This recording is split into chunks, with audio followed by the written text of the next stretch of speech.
প্রতারক কিভাবে আপনি জানেন যে প্রতারকের চিন্তা কেমন? প্রতারক সবসময় এরকম ভাবে যে আমার প্রতারণা কেউ ধরতে পারবে না, আমি হলাম ইন্টারন্যাশনাল ধোঁকাবাজ, এমন ভাবে চিট করব যে আমার চিটিং কেউ ধরতে পারবে না। কিন্তু বাস্তবতা একদম ভিন্ন। যারা ধোঁকাবাজ, যারা প্রতারক, যারা মিথ্যাবাদী, বিশ্বাসঘাতক, এই মেসেজটা খুব ভালো করে শুনবেন।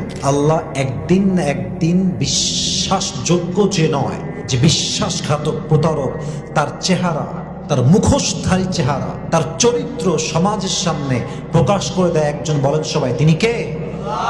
আসলে কি জানেন, আল্লাহ যখন দেখে যে আমার অমুক বান্দা honest, is a loyal person, এবং সে কারোর সাথে চিট করে না, সে সত্যিকার অর্থে একজন বিশ্বস্ত মানুষ। কিন্তু আল্লাহ যখন দেখে যে আমার একজন মুখলেস বান্দা, সত্যবাদী বান্দা, আমার যে বান্দা একদম অনেস্ট এবং লয়াল, তাকে কেউ প্রতিদিন ঠকাচ্ছে, মিথ্যা বলে, গাদ্দারি করে, চিট করে প্রতিদিন তাকে ঠকাতেই আছে, আল্লাহ সব সহ্য করলো, আল্লাহ এটা সহ্য করেন না। আল্লাহ একটা সময় গিয়ে মুখলেস বান্দার সামনে প্রতারকের চেহারা স্পষ্ট খুলে দেন।